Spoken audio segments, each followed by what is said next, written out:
আল্লাহর সাথে অন্য কাউকে জোড়া যাবে না। অথচ সুন্নি নাম নিয়ে আমার এই তাহিরি ভাইরা বহু মানুষকে বিভ্রান্ত করে জাহান্নামে নিয়ে যাচ্ছে। সতর্ক থাকা লাগবে না, এরা ঈমান যে বিক্রি করে ফেলছে, এরা নিজেরা তো জাহান্নামে যাচ্ছে, আপনাকেও নিয়ে যাওয়ার জন্য চেষ্টা চালাচ্ছে। ওরা গোপনে কত কিছু পায় আপনি জানেন না। সুতরাং আপনাদের এই রংপুর রাজশাহী এই দুই বিভাগে এই সুন্নি নাম নিয়ে যারা মানুষকে প্রকাশ্য শিরিক করায় তারা যেন আসতে না পারে। এই কথা বলেন। এরকম প্রতিটি জেলাতে আওয়াজ তুলবেন, আল্লাহর নামের সাথে যারা অন্য কাউকে ডাকো এটা শিরিক। দলিল দেবেন সূরা ফুরকানের 68 নম্বর আয়াতের প্রথম অংশে, লিখে নেন এটা। সূরা কি ফুরকান 19 নম্বর পারা 4 নম্বর পৃষ্ঠা 12 নম্বর লাইনে 68 নম্বর আয়াতের প্রথম অংশে আছে, ওয়াল্লাযীনা লা ইয়াদউনা মা'আল্লাহি ইলাহান আখারা। আল্লাহর সাথে যাতে অন্য কাউকে যে ডাকে তার শাস্তি হবে ডবল। কয়টা? এরপরের আয়াতে আল্লাহ জবাব দিয়েছেন, ইদাফ লাহুল আযাব, ইদাফ লাহুল আযাব ইয়াউমাল কিয়ামাহ, কিয়ামতের দিন তাদের শাস্তি হবে ডবল। সুতরাং এই কাজে বুঝে করেন আর না বুঝে করেন, আজকে থেকেই ফিরে আসবেন। আল্লাহর সাথে এই তাহিরির মতো অন্য কাউকে আর ডাকা, আরো জোরে বলেন। অনেকে বলেন হুজুর নাম ধরলেন, আরে ভাই নাম না ধরলে তো আপনি টের পাবেন না। ওরা যে জাতিকে শিরিক করে মুশরিক বানাচ্ছে, নাম ধরবো না করব কি? আজকে থেকে সিদ্ধান্ত নেবেন, আমি আল্লাহ বাদে অন্য কাউকে ক্ষমতার উৎস মানি না। যদি কোনো দল এটা বিশ্বাস করে ওই দলে আমি নেই। এটা কি শুধু সামিয়ানার নিচে না, মানে সামিয়ানার নিচ থেকে আপনি নিয়ে যাবেন না। হয়তো জিকিরের বেলায় আপনি আল্লাহ বাদে অন্য কারো নামে কেল্লা বাবা, ফতে বাবা, ইয়ালি বাবা জিকির করবেন না, কিন্তু ক্ষমতার উৎস জনগণ এইটা আপনি পাল্টাতে পারেন না। কি হয়েছে বলেন তো? আপনার কি মিথ্যা মনে হচ্ছে? কোরআনের কথা শোনার পরে যাদের মিথ্যা মনে হয় তারা কিয়ামতে যখন জাহান্নামের গেট দিয়ে ঢুকবে, ফেরেশতারা বলবে কি, তোমাদের কাছে কোনো নবী রাসূল যায়নি? আলেম ওলামা যে এ কথা কি তোমাদের বোঝায়নি যে ক্ষমতার উৎস আল্লাহ? এ কথা বোঝায়নি? তারা বলবে হ্যাঁ বলেছিল। ক্বালু বালা قد جاءنا نذير فكذبنا وقلنا ما نزل الله من شيء। আমাদের কাছে সতর্ককারী হামজা এসেছিল, আমাদের কাছে সতর্ককারী মাওলানা আব্দুস সাত্তার এসেছিল, কিন্তু মনে মনে হতো যে না, এরকম কিছু আল্লাহ নাজিল করেনি, ও মনে হয় মিথ্যা কথা বলছে। এরকম মানুষ দেশে নেই। কথা বলে না কেন? আমি যেগুলো বলছি যদি অথেন্টিক মনে না হয়, কোনো আলেমকে আপনি জিজ্ঞাসা করবেন, তুলে নিয়ে যান মোবাইলে। আল্লাহর সাথে যারা তাহিরি ভাইয়ের মতো অন্য কাউকে ডেকে জিকির করছেন, সে সুন্নি নাম নেন, গরম সুন্নি, ঠান্ডা সুন্নি, মিঠা সুন্নি, যাই বলেন আপনি জাহান্নামী, আপনার শাস্তি ডবল হবে। আল্লাহর সাথে অন্য কাউকে ডাকা, আরো জোরে। দলের আর একটা বলছি, সূরা আরাফ 9 নম্বর পারা 13 নম্বর পৃষ্ঠা 4 নম্বর লাইনের 180 নম্বর আয়াতের প্রথম অংশে আছে, ওয়ালিল্লাহিল আসমাউল হুসনা ফাদউহু বিহা। এটা আমার আলোচনার সাবজেক্ট না, এই জন্য আমি দলিলগুলো লম্বা করে বললাম না। যতটুকু বলেছি বাণীতে মিলিয়ে নেবেন, দেখবেন এই জীবনে আর কোনোদিন আল্লাহর সাথে আল্লাহ বাবা, ফতে বাবা জিকির আপনি আর করবেন না। আমার মনে হয় রংপুর রাজশাহী বিভাগে এগুলো নেই, হালকা আছে। এগুলো সব বেশি চট্টগ্রাম আর সিলেটে পাগলের মতো জিকির করছে। একজনকে হাত চেপে ধরেছিলাম, ওইলে চট্টগ্রামের ফটিকছড়ি, ওখানে এক কোলাঙ্গার আছে, নাম তার নসিবুল বশর মাইজ ভান্ডারী। এই কোলাঙ্গার কোরআনের পাখি আল্লামা সাইদির নামে মিথ্যা মামলা দিয়ে তাকে ফাঁসির আদেশ দিয়েছে। এত মানুষের শাস্তি কিন্তু এদেশে হচ্ছে কম বেশি, কিন্তু এই শয়তানটা এখনো ধরা ছোঁয়ার বাইরে আছে। এক কথা বলেন না কারো। চাঁদপুরের আর একজন ছিল আমার সাথে জেলখানায়, তথাকথিত ভণ্ড পীর মাজার ব্যবসায়ী।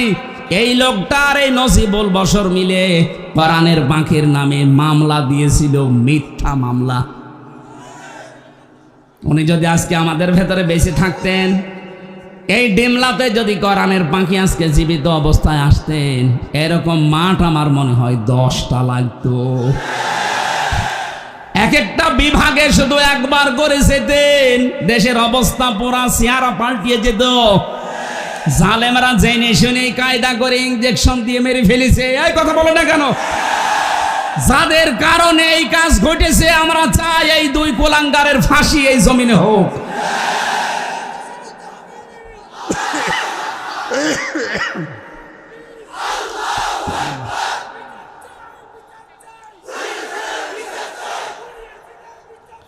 আমার ভাইরা, ইবাদত করা লাগবে আল্লাহর। প্রথম নম্বরে ইবাদত শুরু করবে তার ইমানদার বান্দা বান্দিরা তার ব্যক্তিগত জীবন দিয়ে।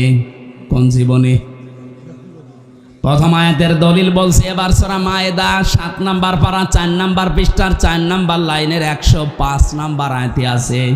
আপনি যে ব্যক্তিগত জীবনের ইবাদত শুরু করবেন কি করে? আল্লাহ রাব্বুল আলামিন বলেন, ইয়া আইয়ুহাল্লাযীনা আমানু আলাইকুম আনফুসাকুম লা ইয়াদুররুকুম মান দাল্লা ইযা হাতাদাইতুম ইলাল্লাহি মারজিউকুম জামিআন ফায়ুনাব্বিয়ুকুম বিমা কুনতুম তা'মালুন। বলেন আল্লাহু আকবার। খুব খেয়াল করে শুনবেন, ইবাদত শুরু হচ্ছে এবার। প্রথমেই শুরু হবে ইবাদত আপনার ব্যক্তি জীবন থেকে। ও হে ইমানদারেরা, আগে নিজেকে নিজে সংশোধন করো, নিজেকে আগে নিজে পাল্টাও। আজকে এখান থেকে আপনি নিজেকে শুরু করবেন ইবাদতই নিয়ে আসার।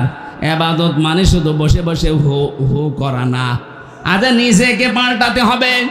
নিজেদের বিশ্বাস, আকীদা, নিজেদের ঈমান যা আছে উলট পালট এক্ষুনি সংশোধন করা লাগবে। কোন মানুষ যখন নিজেকে পাল্টাতে আরম্ভ করে, এইরকম পবিত্র অবস্থায় যখন বিছানায় পড়ে মরণের বিছানায় কাতরাবে, ফেরেশতারা আসবে। এই তথ্যটা আছে সূরা নাহালের 32 নম্বর আয়াতে, আল্লাযীনা তাতাওয়াফাহুমুল মালাইকাতু তাইয়্যিবিনা ইয়াকুলুনা সালামুন আলাইকুম উদখুলুল জান্নাতা বিমা কুনতুম তা'মালুন। যখন আপনার বিশ্বাস, আপনার আকীদা, আপনার সব কিছু পোশাক পরিচ্ছদ, সমাজনীতি, অর্থনীতি, জীবনও পরিষ্কার পরিচ্ছন্ন, এমনকি পবিত্র অবস্থায় যখন আপনি আল্লাহর কাছে ধরা দেবেন, ফেরেশতারা এসে বলবে, আল্লাহর বান্দা শান্তি তোমার উপরে, ওই যে প্রবেশ করো জান্নাতে, যার কাজ তুমি দুনিয়ায় করেছিলে। আমাদের জীবনটা আমরা এমন ভাবে আল্লাহর দরবারে উপস্থাপন করতে চাই যে জীবনের দিকে তাকিয়ে আমার আল্লাহ নিজের ইচ্ছায় যেন মাফ করে দেয়। এই আয়াতের তাজদিবিন আর তাফসিরে আমি পড়েছি, যার জীবনটা আল্লাহর কাছে পছন্দ হবে, পবিত্র করার চেষ্টায় যে থাকবে, এই লোকটাকে কিয়ামতে আল্লাহ যখন হাজির করবেন, তখন সবার সামনে বিচার না করে নিজে একটা কুদরতি চাদর দিয়ে ঢেকে নেবেন বান্দাকে। মনে করেন আল্লাহর এই বান্দা, কি নাম আপনার? আব্দুর রশিদ সাহেবকে আল্লাহ ঢেকে নেবেন কুদরতি চাদর দিয়ে, সবার সামনে থেকে আলাদা করে নিজে আলাদা ঢেকে নিয়ে বলবে, রশিদ এই অপরাধগুলো দুনিয়ায় করেছিলি। চিন্তা করবে, আমি এখন কিভাবে অস্বীকার করি, আমার তো চোখের পলক পর্যন্ত আল্লাহ জানে। কথা বলেন না কেন? ইয়ালামু খায়িনাতাল আ'য়ুনি ওয়া মা তুখফিস সুদূর। চোখের পলকে কি ইশারা করো কেউ জানে না, এ খবর জানে কে? তোমার মনের ভেতরে কি উকি ঝুঁকি মারে কেউ টের পায় না, এটা টের পায় আমি আল্লাহ আরশে বসে। চিন্তা করবে আমার মনের ভেতরে কি আছে সেটাও যখন আল্লাহ জানে, এখানে আর মিথ্যা কথা বলি আমার কোনো বাঁচার উপায় নেই। তাজ্জিবিন আর ব্যাখ্যায় ফি জিলালিল কোরআন মুফাসসির লিখেছেন, তখন আব্দুর রশিদ ডাক দিয়ে বলবে, মাবুদ আমার ভুল হয়ে গেছে, আমার ভুল হয়ে গেছে, এখন তুমি যা করবে করো। আল্লাহ যদি কারো ওপরে অবিচার করে সে তো আর জান্নাত পাবে না। বিধায় আল্লাহর কোনো অবিচার বলতে কিছু বলেন আল্লাহ ন্যায় বিচার করলে আমরা কেউ জান্নাত পাবো না। হ্যাঁ, একটা মাত্র বুদ্ধি আছে, আল্লাহ যদি আমাদেরকে নিজ গুণে মাফ করে দেন। ওই তাজ্জিবিনা যে মানুষগুলো যত বেশি চেষ্টা চালাবে, তার এই পোশাক, তার এই শরীর, তার কর্মজীবন, তার প্র্যাকটিক্যাল লাইফ, এমনকি তার বিশ্বাস, আকীদা, ঈমান, এগুলো যত পরিষ্কার পাবে আল্লাহ, তখন একেবারে আলাদা করে ঘিরে নেবে।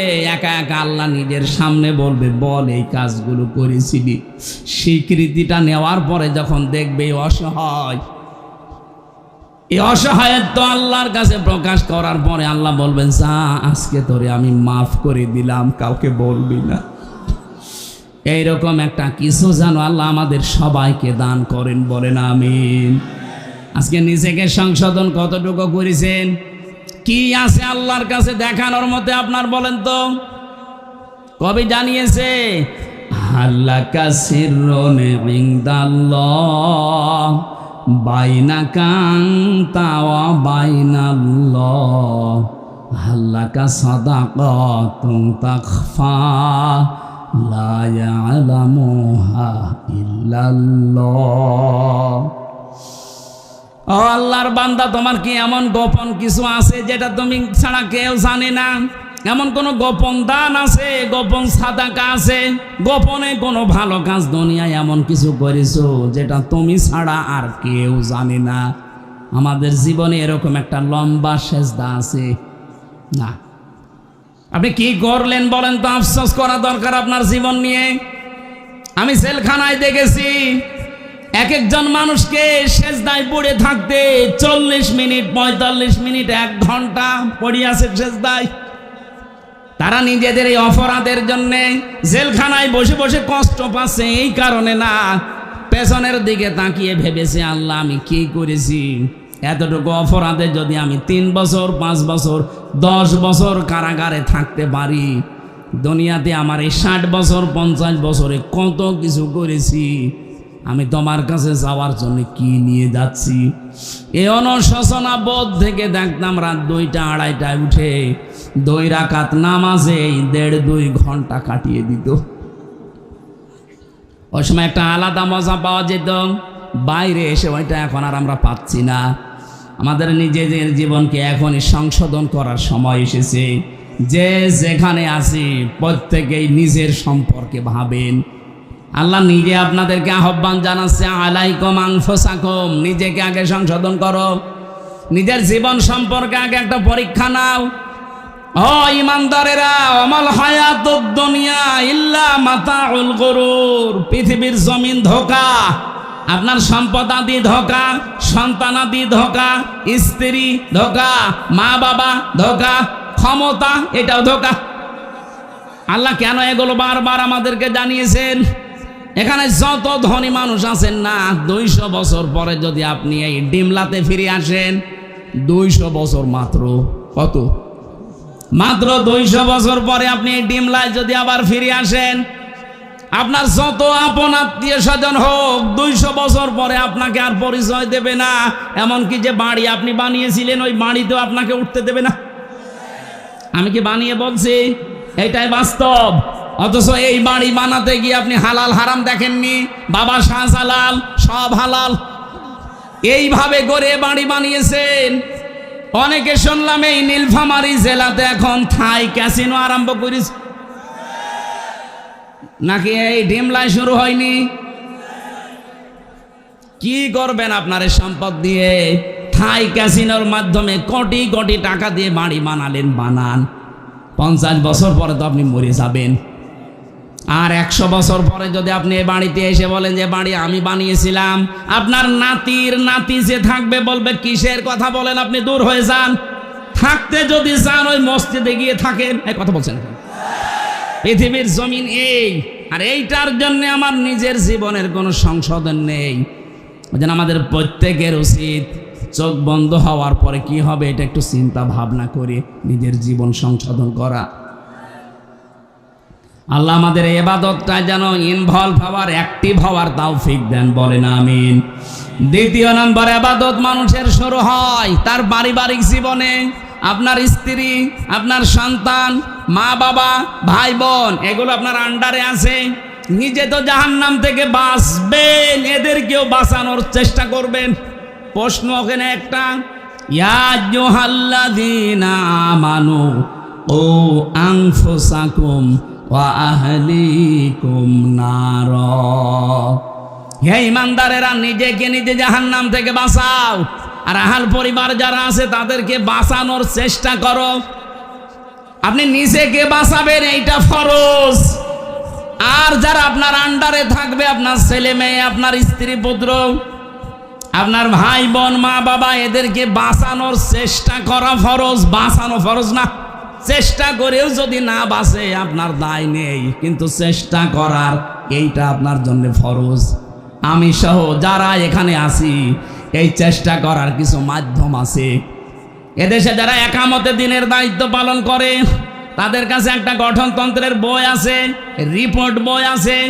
ওখানে দেখবেন ধারায় লেখা আছে প্রতি সপ্তাহে একটা বৈঠক আপনি বাড়িতে কোরআন আর হাদিস দিয়ে পরিবারস্থ লোকদের নিয়ে করেন কিনা। যেহেতু এখন আমাদের সব কিছু বন্ধ হয়ে গেছে, চালু হচ্ছে আস্তে আস্তে। আমরা আশা করব আপনাকে আমি জামাত ইসলাম, ছাত্র শিবির, চরমনাই, খেলাফত মজলিস, খেলাফত আন্দোলন করতে বলছি না, কিন্তু এইটা আপনি করেন নিজের পরিবারে, দেখবেন আস্তে আস্তে ফল পাবেন। নিজের স্ত্রীকে, নিজের ছেলে মেয়েকে, মা বাবাকে, যাদের সাথে আপনার পর্দা, অন্তত যাদের সাথে মেলামেশা করা, দেখা সাক্ষাৎ করা জায়েজ আছে, পরিবারস্থ লোকদেরকে নিয়ে সপ্তাহে 1 দিন বা 2 দিন একটু আধা ঘন্টা 1 ঘন্টার জন্য বসবেন। কোরআনের কোনো তাফসির খুলে শোনাবেন, হাদিস শরীফ থেকে কিছু শোনাবেন। আস্তে আস্তে 1-1.5 মাস সময় নেন, দেখবেন পরিবর্তন আসতে আরম্ভ হয়েছে। আপনার পরিবারের যারা দুনিয়াদার ছিল আস্তে আস্তে আখিরাতের দিকে ঝুঁকবে। এটা আমার বানানো নিয়ম না, কোরআনে কারিমে নিয়ম আল্লাহ দিয়েছেন। আমি তাফসির থেকে লিখেছিলাম, আল্লাহ রাব্বুল আলামিন বলেন 3 নাম্বার ইবাদত হবে তোর সামাজিক জীবনে। সামাজিক জীবনের ইবাদত সূরা নিসার 36 নম্বর আয়াতে আল্লাহ জানিয়েছেন, ওয়া'বুদুল্লাহা ওয়ালা তুশরিকু বিহি শাইআন ওয়া বিল ওয়ালিদাইনি ইহসানা। আল্লাহর ইবাদত করো, শরীক করবা না তার সাথে। আর মা বাবা যাদের আছে তাদের সেবা করো, তাদের পেছনে খরচ করো। এ কথা কার? আরো জোরে। আমরা অনেক সন্তান আছি, এই ইবাদতটা পারিবারিক জীবনে করতে চাই, কিন্তু বাধা হয়ে দাঁড়ায় আমার বউ। কথা বলেন না কেন? এখানে যত সন্তান আমরা আছি, যত স্বামী, কোন স্বামী কি জীবনে এইটা চাইবে সে মাতাল স্বামী হোক? তারপরেও সে চাইবে যে আমার মা বাবাকে আমি আলাদা করে দেই, বৃদ্ধাশ্রমে রেখে আসি। কথা বলেন না কেন? এই নীলফামারীর কিশোরগঞ্জে গিয়েছিলাম বৃদ্ধাশ্রম দেখার জন্যে। এই পাশে 20 জন, এই পাশে 20 জন মার বাবা বসে আছে চেয়ার নিয়ে। ওদের চোখের দিকে তাকিয়ে দেখলাম প্রত্যেকেই তার সন্তানের জন্য বরদোয়া করছে। আরে ভাই, তাদেরও তো আমার মতো ছেলে মেয়ে আছে। হ্যাঁ, এখানে একটা মাসলা আছে। আপনার যে বউ, এই বউ যদি আপনার মা বাবার সেবা না করে, তাদের পেছনে খরচ না করে, তাহলে সেই মেয়েটার গুনাহ হবে না? পুত্রবধূর এটা দায়িত্ব না, ফরজ না? আর তার নৈতিক একটা দায়িত্ব আছে, সে যদি করে সওয়াব পাবে, না করলে গুনাহ নেই। কিন্তু মা বাবার সেবা করা, তাদের পেছনে খরচ করা, তাদের পেছনে সময় দেওয়া, এটা আমি সন্তান, আমি ছেলে হই আর মেয়ে হই, আমার প্রতি ফরজ। এই ফরজ দায়িত্ব আমরা ভুলে যাচ্ছি কোন কারণে? এটা যে ইবাদত অনেকে আমরা জানি না। মা বাবার সাথে হাসি মুখে কথা বলা ইবাদত। নবীজি বলেন মা বাবার দিকে যদি কেউ রহমতের নজরে তাকিয়ে থাকে সে একটা নফল হজের সওয়াব পায়। আমরা তাকিয়ে থাকি মা বাবা বাদ দিয়ে শ্বশুর শাশুড়ির দিকে, কথা বলে না কেন? সম্মানিতা মা বোনেরা, আপনাদের ইবাদত বলছি। এবার অনেক মেয়ে আছে তারা মনে করে নামাজ পড়ি, রোজা করি, কালো বোরকা পরি, আমি জান্নাতে যাব না। যাবে কে? না।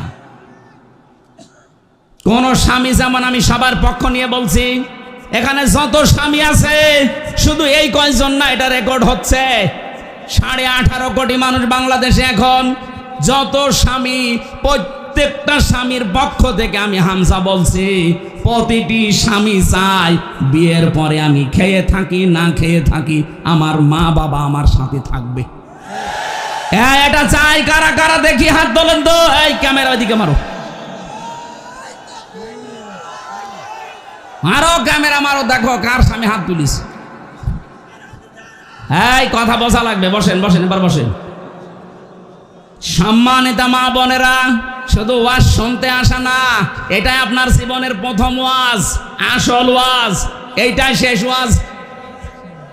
আপনি নিজের মা বাবাকে যেইভাবে মনে করেন, যেভাবে উদারতা দেখান, শ্বশুর শাশুড়িকে আপনি সহ্য করতে পারেন না, তাদের কিছু হলেই স্বামীর কানে কানে তুলে দেন। আপনি মানুষ, জীবনে জান্নাতের ঘ্রাণ পাবেন না। আর আমি স্বামী হিসাবে বলছি, কোন স্বামীর মন তার স্ত্রী 100% পাবে না যতদিন পর্যন্ত এই স্ত্রী তার স্বামীর মা বাবার সাথে ভালো ব্যবহার না করবে। কিন্তু এখন এমন জামানা, সহ্যই করতে পারে না। নিজের মা বাবার হাজারো ভুল হয়, কিচ্ছু বলে না। আর স্বামীর মা বাবার পান থেকে চুন খসলেই স্বামীর কানে কানে তুলে দেয়। এই কথা বলছেন না? এরকম পুত্রবধূ দেশে নেই। এটা ছোট মনের বউ, এই ন্যারো মাইন্ডের বউ আমরা চাই না। কার কার বউর এরকম মন ছোট? হাত তোলেন তো। এই না না, আপনি হাত তুলছেন কোন আশায়? বাড়ি গেলে আজকে আপনাকে থাকতে দেবে? বলে তোর ওয়াজ শোনাচ্ছি, দাঁড়া, তোরা খাটের নিচে থাকাবে না। মা বোনেরা, আমি আপনাদেরকে অনেক ভালোবাসি। আমি চাই না আপনি এই ছোটখাটো বিষয়ের জন্য জাহান্নামী হয়ে যান। আজ বাংলাদেশে আমার মনে হয় 100 জনের 95টা পুরুষ মানুষ মানসিক রোগী হয়ে যাচ্ছে এই ছোট বিষয়ের কারণে। আপনি ছাড়ই দিতে চান না, অথচ নামাজ পড়ে, রোজা রাখে, কালো বোরকা পরে। আপনি কি কিসের জন্য নামাজ পড়েন? আপনি আপনারা নামাজ নিয়ে কি আল্লাহ ধুয়ে খাবে? কিসের রোজা রাখেন, কিসের কালো বোরকা পরেন? পারিবারিক জীবনে শ্বশুর শাশুড়িকে নিজের মা বাবার মতো দেখা, এটা ইবাদত। অবিল ওয়ালিদাইনি ইহসানা, মা বাবার সাথে ভালো ব্যবহার করো, তাদের পেছনে খরচ করো সাধ্য মতো। আমি কিন্তু প্রশ্ন করবো একটু পরেই, বিশেষ করে যারা আলেম আছেন তাদেরকে। এই পৃথিবীতে কেউ আল্লাহর একাত্মবাদের ঘোষণা দিয়েছে, কিন্তু ওই জামানায় যিনি প্রেরিত পুরুষ, নবী বা রাসূল, তাকে মানে নাই। এরকম যারাই জীবনে করেছে, আল্লাহ পাক তাদের হেদায়েত দেয়নি, বেঈমান অবস্থায় মরণ দিয়েছেন। এটার বহু সাক্ষী আছে দুনিয়ায়। এই যে ফেরাউনের নাম শুনি আমরা, এই লোকটা যখন মারা যাচ্ছিল, হাত্তা ইযা দারাকাহুল গরক ক্বালা আমানতু আন্নাহু লা ইলাহা ইল্লাল্লাযী আমানাত বিহি বানু ইসরাঈল। ইলা আখিরি আয়াত। সূরা ইউনূসের 90 নম্বর আয়াতে আল্লাহ বলেন, ও যখন ডুবে যাচ্ছিল, ও তখন এই ঘোষণা দিয়েছে, আমি ঈমান আনলাম ওই আল্লাহর উপরে যার উপরে বানি ইসরাঈলরা ঈমান এনেছে। ওয়ানা মিনাল মুসলিমিন, আমি তো মুসলমান। এরপরও ফেরেশতারা আমারে পানিতে চোবাই কেন? জবাব দিয়েছে মুফাসসিররা। খেয়াল করবেন আলেম ভাইরা, জবাব দিচ্ছেন মুফাসসির। ফেরাউনের মুখের উপরে জিবরাইল ফেরেশতা কাদা পর্যন্ত দিয়েছিল। এই কারণ সে আল্লাহর একাত্মবাদের ঘোষণাটা দিয়েছে। কিন্তু ওই জামানায় যিনি আল্লাহর পাঠানো প্রেরিত পুরুষ নবী আর রাসূল, তার নাম আমরা সবাই জানি, মুসা আলাইহিস সালাম। কথা বলে না কেন? হযরতে মুসাকে সে কিন্তু স্বীকার করে নাই। ও যদি ওই সময় বলতো লা ইলাহা ইল্লাল্লাহ মুসা কালিমুল্লাহ, আল্লাহ ওরে মাফ করে দিত। কিন্তু রেসালাতের ঘোষণা দেয়নি, শুধু আল্লাহর একাত্মবাদের ঘোষণা দিয়েছে। আপনাকে যদি ইমানদার হতে হয়, অবশ্যই অবশ্যই ওই জামানায় যিনি প্রেরিত পুরুষ থাকে তাকেও মেনে নেওয়া লাগবে। আমাদের এই জামানায় যিনি আল্লাহর পক্ষ থেকে প্রেরিত পুরুষ, কিয়ামত পর্যন্ত যার নাম আমরা জানি, মুহাম্মাদুর, আরো বলেন মুহাম্মাদুর, জবান খুলে বলেন মুহাম্মাদুর রাসূলুল্লাহ।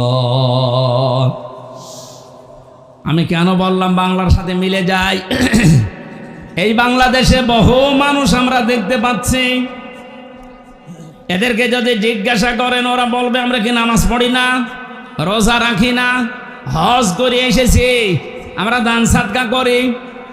এই যে চারটা কথা বললাম, নামাজ পড়া, রোজা রাখা, দান করা, সাদকা করা আর হজ করা, এই চারটা কাজ কার হুকুম?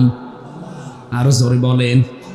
আপনি আল্লাহর কথা, আল্লাহর আইনগুলো মেনে নিচ্ছেন, কিন্তু আল্লাহ পাক এই জামানায় যাকে শেষ নবী করে পাঠালেন, প্রেরিত পুরুষ মুহাম্মাদুর রাসূলুল্লাহ, আপনি তার জীবনে আদর্শ মানতে কথা বললেই মনে হয় যে আপনি মনে করেন রাজনীতি করছে। আরে ভাই, নবীজি নিজে প্রেসিডেন্ট ছিলেন, রাজনীতি না করলে উনি প্রেসিডেন্ট হইলেন কি করে? আমাদের যিনি প্রেসিডেন্ট আছেন চুপ্পু মিয়া, উনি কয়েকদিন আগেই ঘোষণা দিয়েছে আমাকে ঠেলা দিয়ে ফেলে দেওয়া যাবে না, আমি রাজপথ থেকে উঠে এসেছি। তার মানে রাজনীতি না করলে আপনি রাষ্ট্রনায়ক হতে পারবেন না। কথা বলেন না কেন? নবীজি অবশ্যই রাজনীতি করেছেন, নাই তো রাষ্ট্রনায়ক হলেন কি করে? এই ছোট কথাটা আপনার কাছে আসে না কোন কারণে? আমি জানি আপনি এই কথা যদি মেনে নিতেন, তাহলে রাসূলের জীবনী 13 বছর বললে অনেকের কাছে ভালো লাগে, কান্নাকাটি করে মক্কার জীবনটা।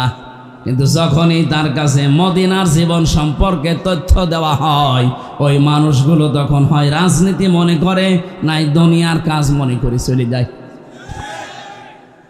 আমি কথা যেটা বোঝানোর জন্য পর্যন্ত আসলাম, আমি আশা করছি আপনি বুঝে ফেলেছেন।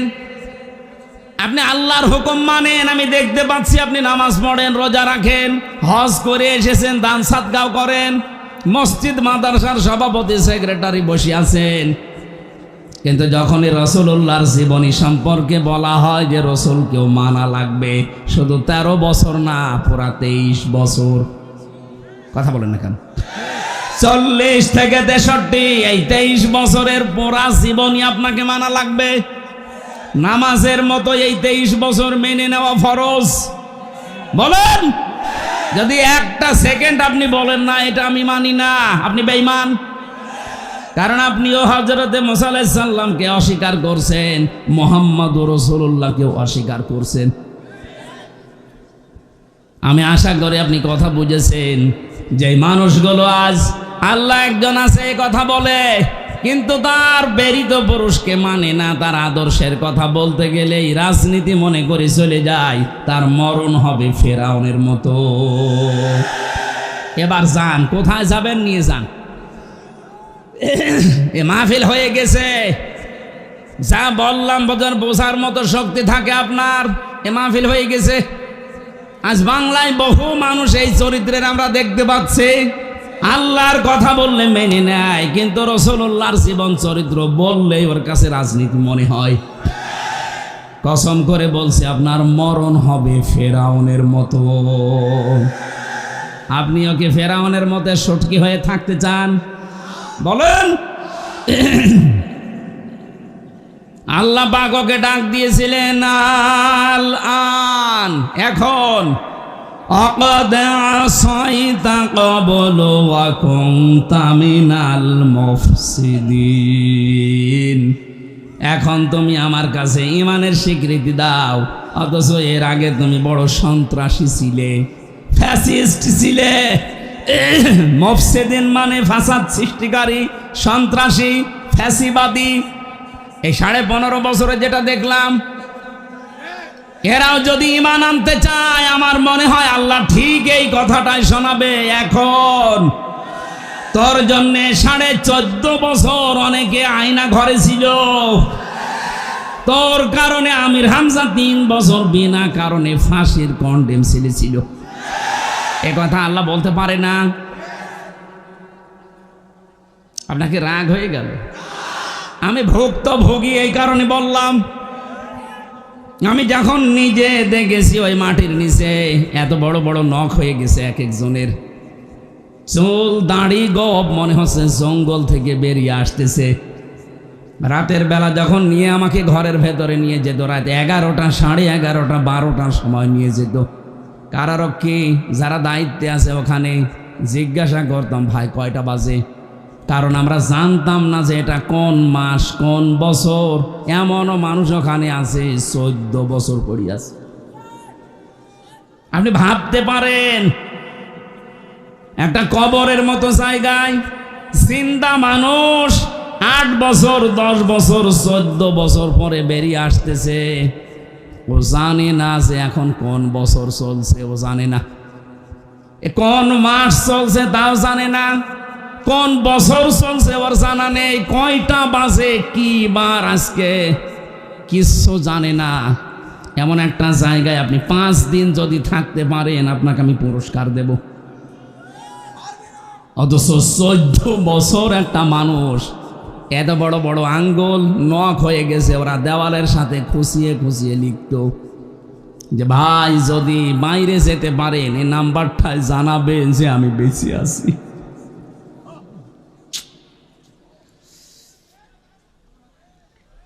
এত বড় কাজ আপনার করার পরও এখনো পর্যন্ত কোনো অনুশোচনা নেই, এখনো পর্যন্ত আপনি কোনো অনুতপ্ত হন না। আপনার বৃদ্ধি দিন যাচ্ছে, আরো বাড়তেছে।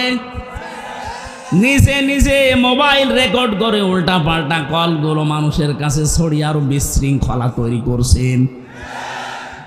আপনাকে কে বলেছে গাইবান্ধার যুবলীগের নেতার কাছে কল দিতে? জীবনে তার খোঁজ নিয়েছেন কোনোদিন? আজকে বিপদে পড়েছেন, ঠেলায় পড়ে ঢেলায় সালাম করছেন।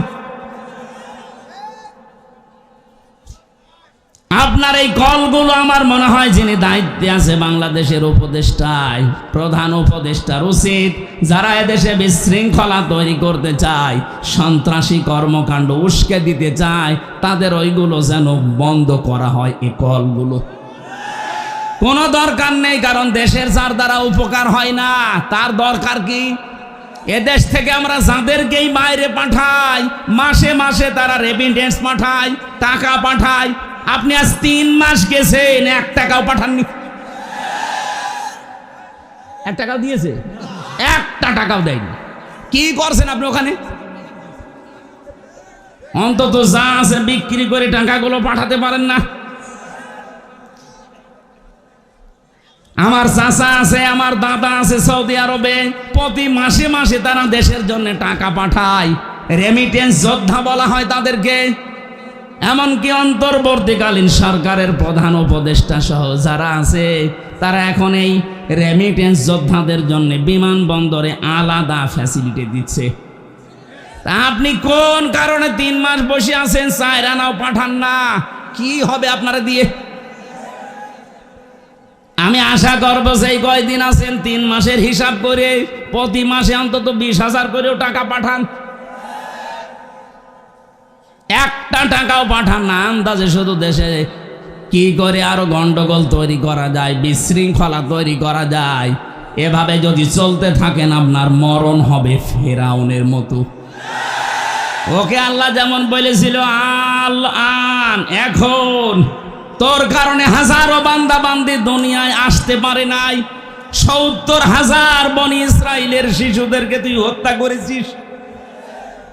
7 জন সব চাইতে যারা ঈমান এনেছিল 7 জন জাদুকরকে তুই হত্যা করেছিস।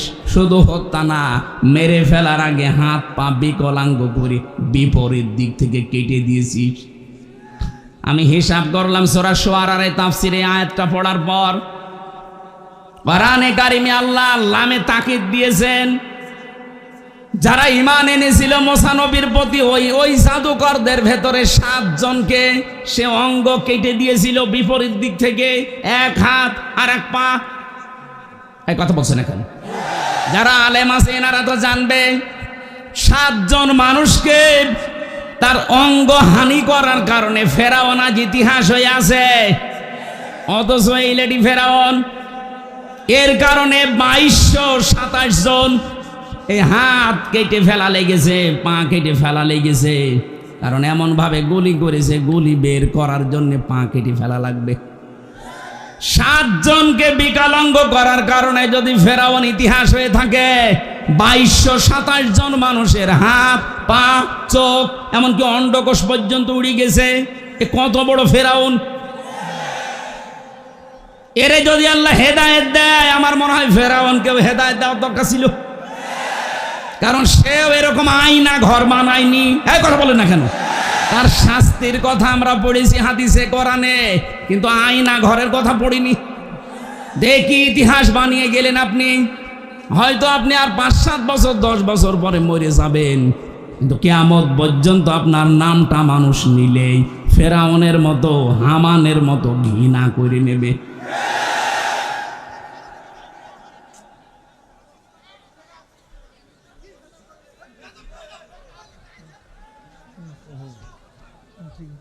এখান থেকে আমাদের শিক্ষার বিষয়টা যেহেতু রেকর্ড হয়ে ছড়িয়ে যাচ্ছে তামাম দুনিয়ায়, পৃথিবীর এই ময়দানে, বিশেষ করে বাংলাদেশে কেউ যেন অত্যাচারী আর না হয়।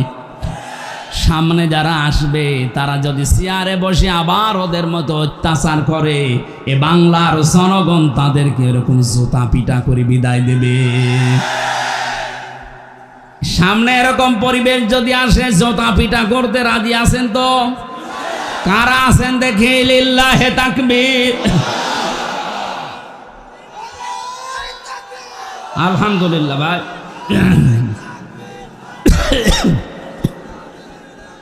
হ্যাঁ, আওয়াজ বন্ধ করেন।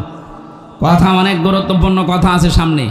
আমি আজকে দিনের বেলায় নীলফামারী ছিলাম, ওখানে আয়াতটা শেষ করতে পারিনি। ওই কথাগুলো আজকে এখানে শেষ করবো ইনশাল্লাহ। আজকে আমার তেলাওয়াতকৃত আয়াত ওই জায়গায় ছিল সূরা হজের 77 নম্বর আয়াত। কত? এই আয়াতটার প্রথম 2 ভাগের কিছু ইঙ্গিত দিয়েছিলাম।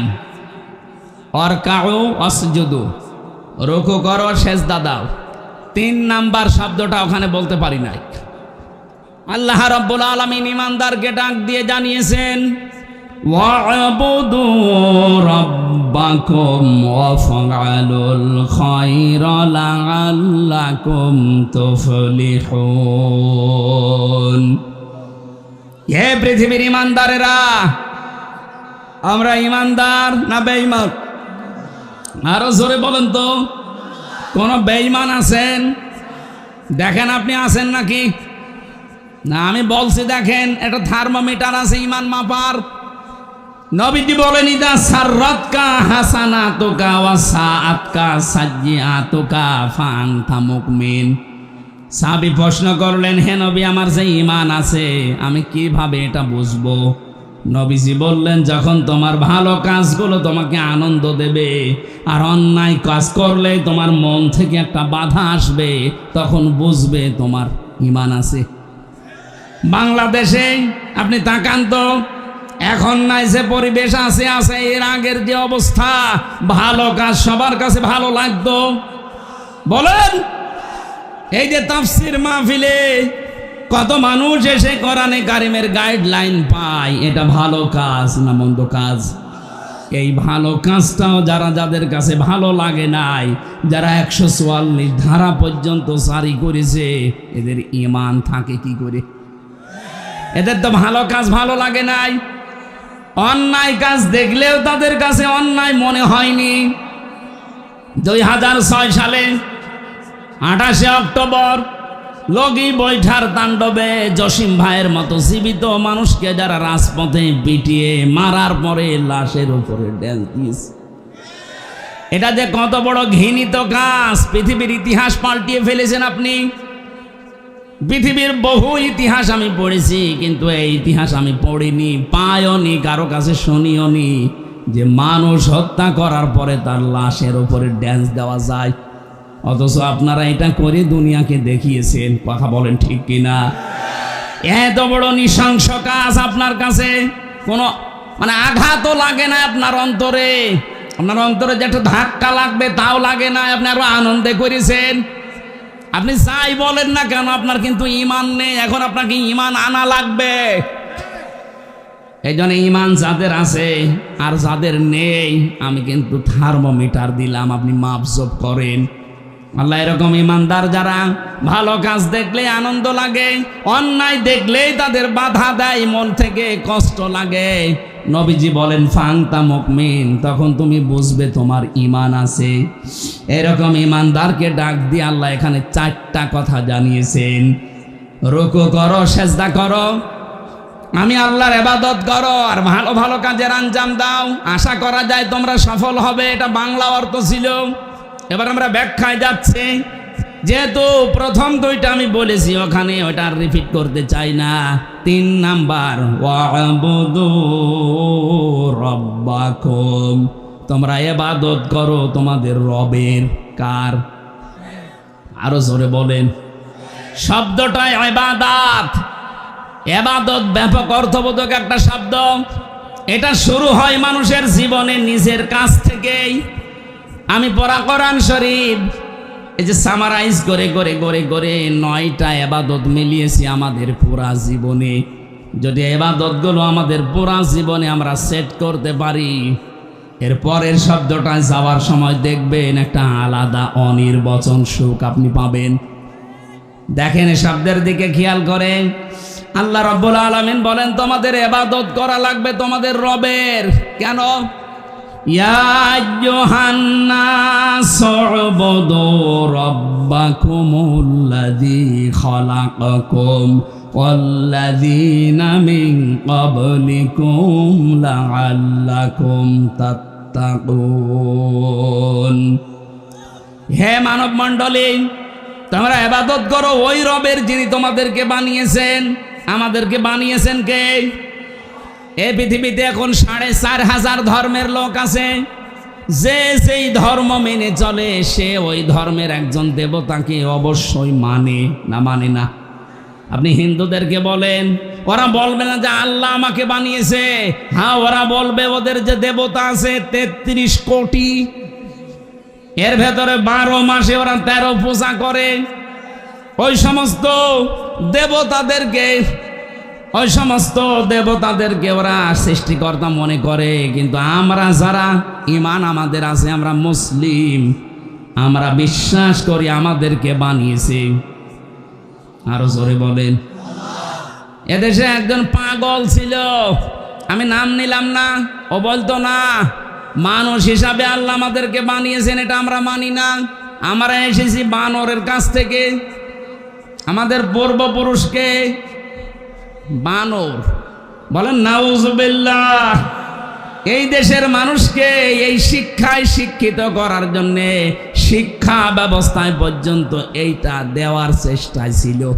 সে পাগল এখন পালিয়েছে, কোথায় আছে খুঁজে পাওয়া যাচ্ছে না। ষাঁড়, ওর নাম সার না, ষাঁড়। জাফর ইকবাল কি সুন্দর নাম দিয়েছেন। অথচ এদেশের মানুষকে বেঈমান বানানোর জন্য, আল্লাহ ভোলা বানানোর জন্য বহু চেষ্টা চালিয়েছে, কিন্তু সফল হতে পারেনি। আমাদেরকে বানিয়েছেন কে? শুধু আমাদের না, আমাদের পূর্বপুরুষ যারা, আমাদের আদি পিতা হযরতে আদম থেকে শুরু করে সবাইকে কে বানিয়েছেন? আল্লাহ পাক বলেন তোমাদের সবাইকে আমি বানিয়েছি। এটা যদি সত্যিই বাস্তবতায় নিয়ে যেতে পারো, আশা করা যায় তোমরা আল্লাহ ভীরু হতে পারবে। এখানে কয়েকটা উদাহরণ আল্লাহ নিজের থেকে দিচ্ছেন। আল্লাযী জাআলা লাকুমুল আরদা ফিরাশা ওয়াস সামাআ বিনাআ ওয়া আনজালা মিনাস সামাই মাআন ফাখরাজা বিহি মিনাস সামারাতি রিজকাল লাকুম ফালা তাজআলু লিল্লাহি আনদাদা ওয়া আনতুম তা'লামুন। বলেন আল্লাহু আকবার। যিনি তোমাদের জন্য জমিনকে বানিয়েছেন বিছানা, আর ওই আকাশকে বানিয়েছেন তোমাদের জন্য বিশাল এক ছাদ। আকাশ থেকে তিনি পানি নাযিল করেন, এই বৃষ্টি অবতীর্ণ করা দায়িত্ব তার। পৃথিবীর কোন মানুষ সবাই মিলে যদি চেষ্টা করেন, এক ফোঁটা বৃষ্টি আকাশ থেকে নামাতে পারবেন না। এ ক্ষমতা আল্লাহ কাউকে দেয়নি। কৃত্রিম ভাবে হয়তো বৃষ্টি আসবে আপনার দ্বারা, তো আকাশ থেকে বৃষ্টি নাযিল করা এটা দায়িত্ব কার? কেন আমি করি জানো?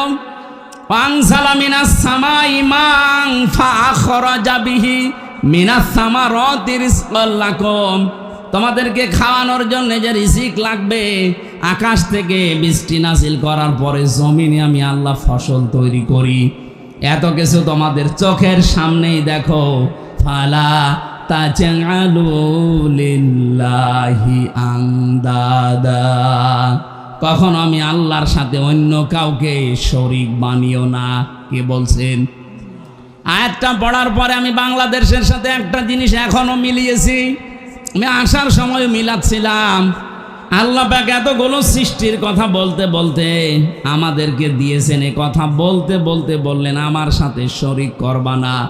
অথচ জেনে হোক না জেনে হোক এদেশের ৯৬% মুসলমানদের ভেতরে এই শিরিকটা আছে।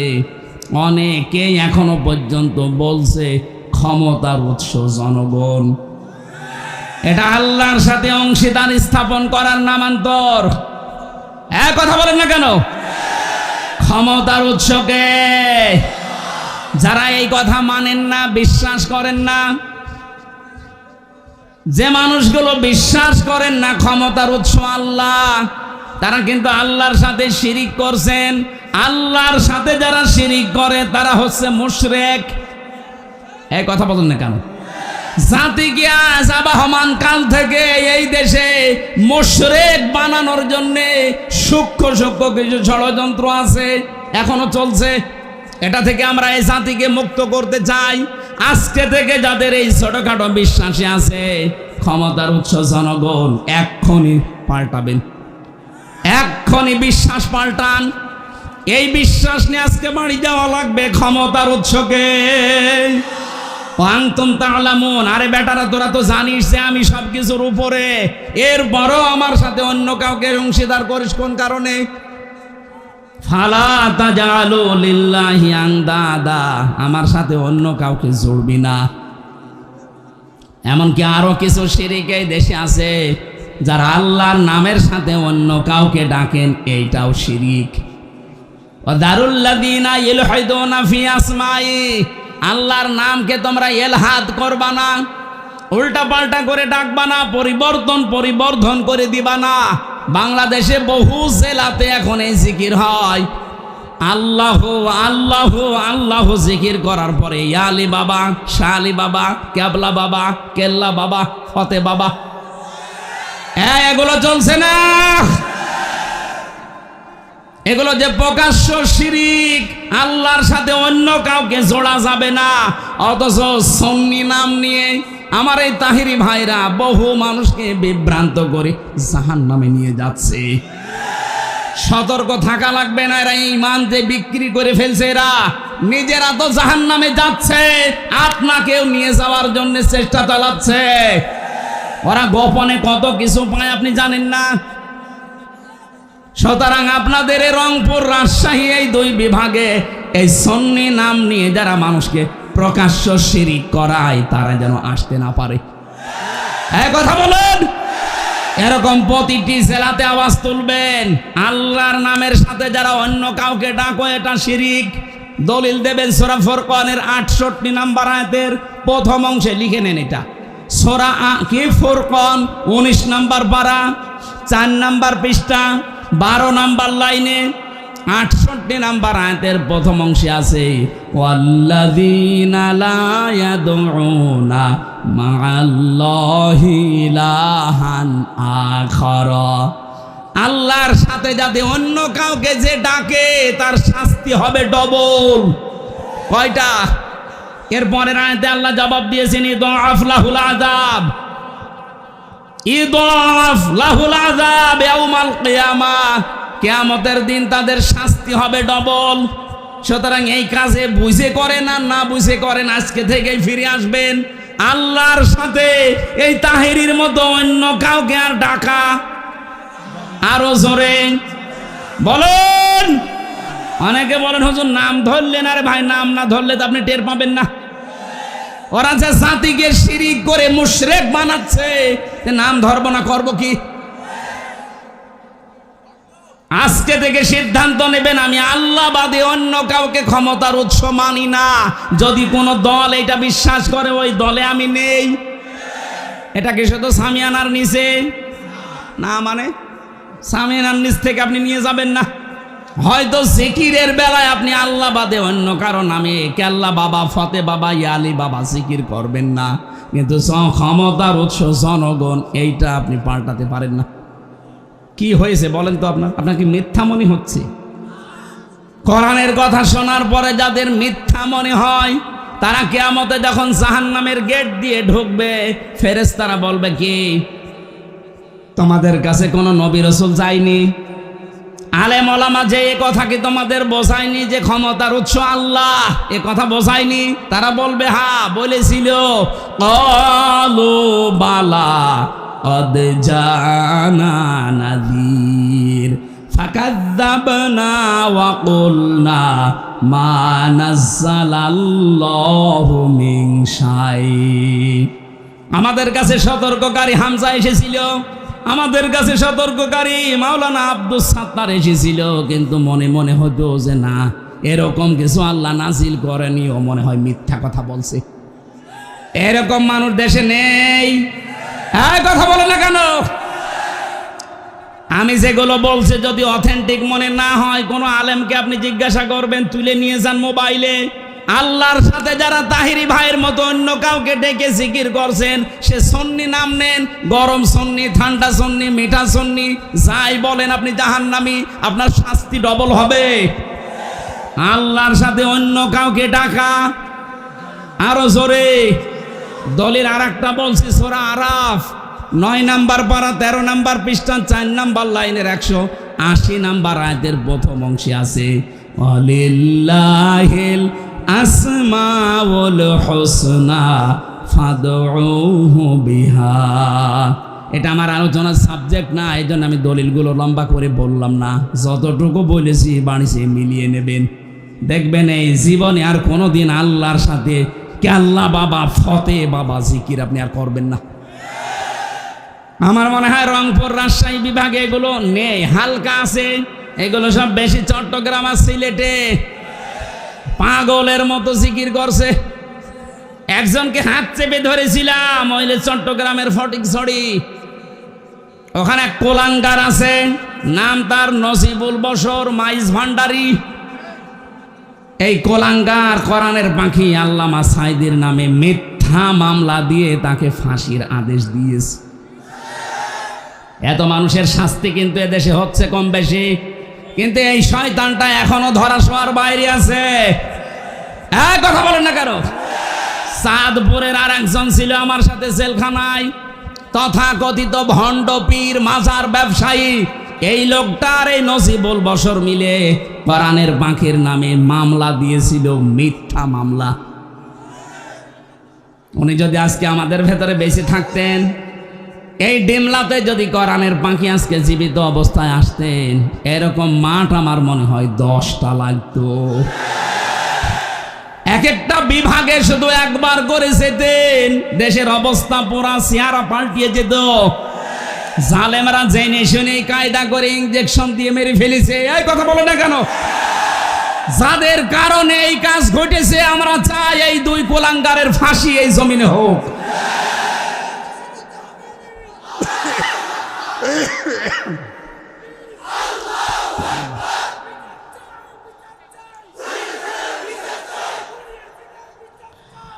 ভাইরা, ইবাদত করা লাগবে আল্লাহর। প্রথম নম্বরে ইবাদত শুরু করবে তার ইমানদার বান্দা বান্দিরা তার ব্যক্তিগত জীবন দিয়ে। কোন জীবনে? প্রথম আয়াতের দলিল বলছে এবার সূরা মায়েদা 7 নম্বর পারা 4 নম্বর পৃষ্ঠার 4 নম্বর লাইনের 105 নম্বর আয়াতে আছে। আপনি যে ব্যক্তিগত জীবনের ইবাদত শুরু করবেন কি করে? আল্লাহ রাব্বুল আলামিন বলেন, ইয়া আইয়ুহাল্লাযীনা আমানু আলাইকুম আনফুসাকুম লা ইয়াদুররুকুম মান দাল্লা ইযা হাতাদাইতুম ইলাল্লাহি মারজিউকুম জামিআন ফায়ুনাব্বিয়ুকুম বিমা কুনতুম তা'মালুন। বলেন আল্লাহু আকবার। খুব খেয়াল করে শুনবেন, ইবাদত শুরু হচ্ছে এবার। প্রথমেই শুরু হবে ইবাদত আপনার ব্যক্তি জীবন থেকে। ও হে ইমানদারেরা, আগে নিজেকে নিজে সংশোধন করো, নিজেকে আগে নিজে পাল্টাও। আজকে এখান থেকে আপনি নিজেকে শুরু করবেন ইবাদতই নিয়ে আসার। ইবাদত মানে শুধু বসে বসে হু হু করা না, আজ নিজেকে পাল্টাতে হবে। নিজেদের বিশ্বাস, আকীদা, নিজেদের ঈমান যা আছে উলট পালট এক্ষুনি সংশোধন করা লাগবে। কোন মানুষ যখন নিজেকে পাল্টাতে আরম্ভ করে, এইরকম পবিত্র অবস্থায় যখন বিছানায় পড়ে মরণের বিছানায় কাতরাবে, ফেরেশতারা আসবে। এই তথ্যটা আছে সূরা নাহালের 32 নম্বর আয়াতে, আল্লাযীনা তাতাওয়াফাহুমুল মালাইকাতু তাইয়্যিবিনা ইয়াকুলুনা সালামুন আলাইকুম উদখুলুল জান্নাতা বিমা কুনতুম তা'মালুন।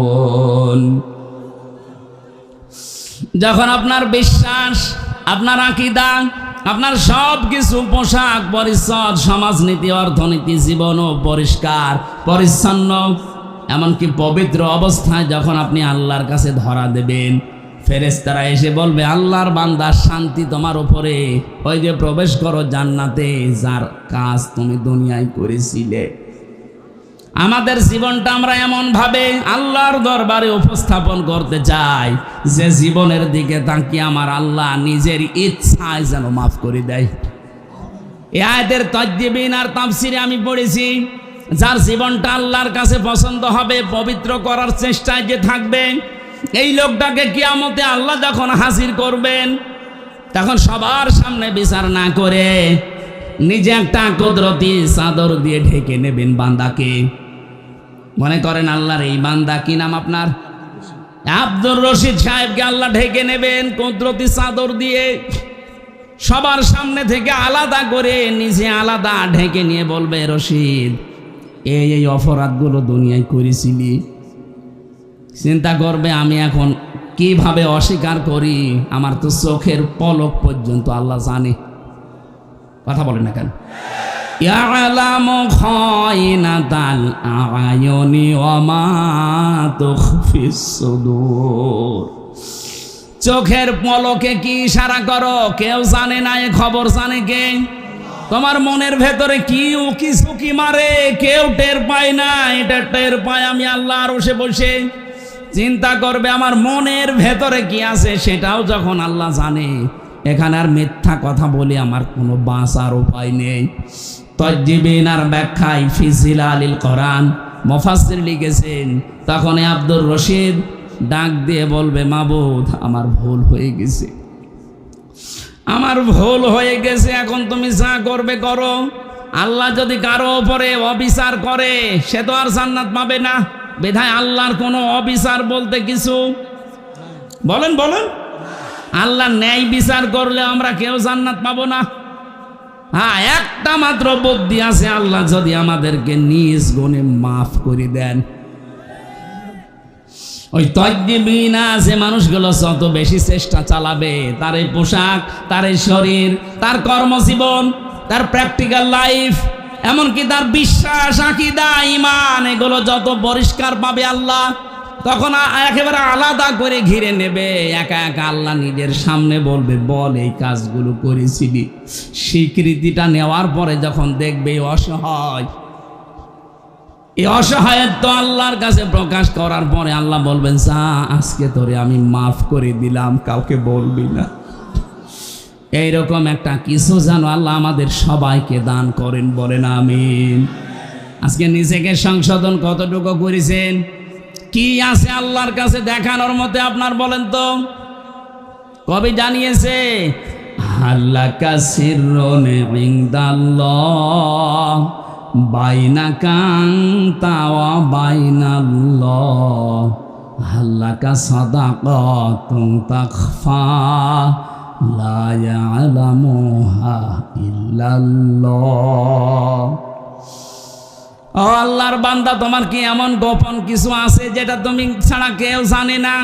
এমন কোনো গোপন দান আছে, গোপন সাদাকা আছে, গোপনে কোনো ভালো কাজ দুনিয়ায় এমন কিছু করেছো যেটা তুমি ছাড়া আর কেউ জানে না? আমাদের জীবনে এরকম একটা লম্বা সেজদা আছে না? আপনি কি করলেন বলেন তো? আফসোস করা দরকার আপনার জীবন নিয়ে।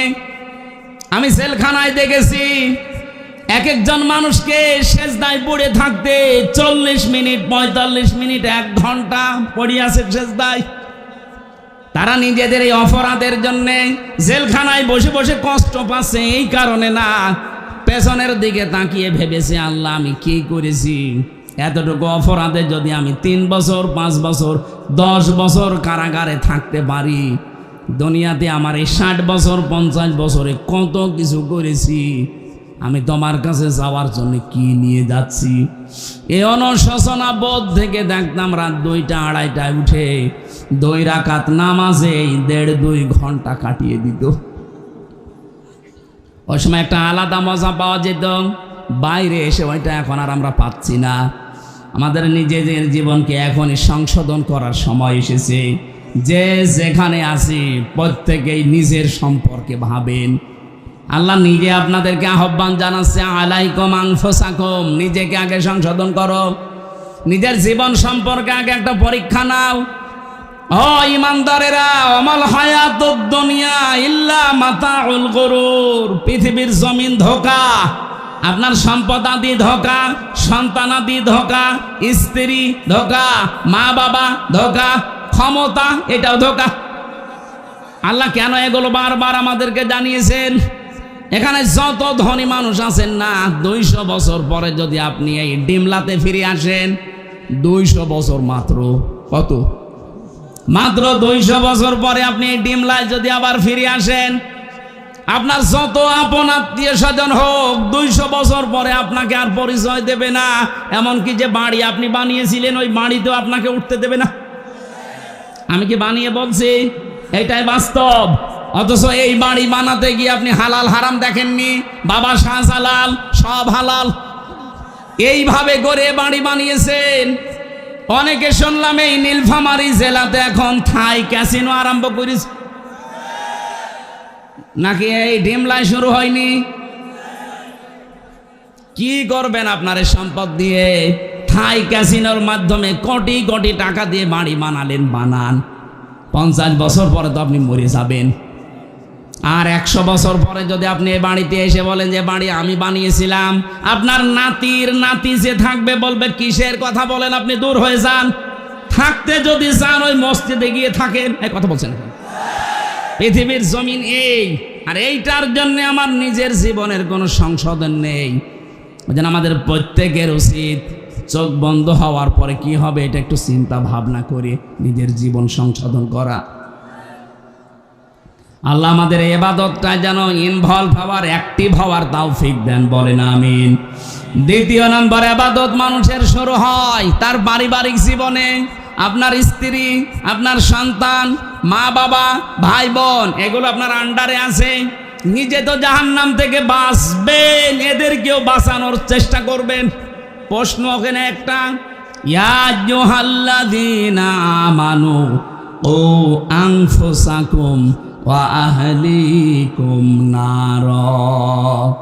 হে ইমানদারেরা, নিজেকে নিজে জাহান্নাম থেকে বাঁচাও, আর আহাল পরিবার যারা আছে তাদেরকে বাঁচানোর চেষ্টা করো।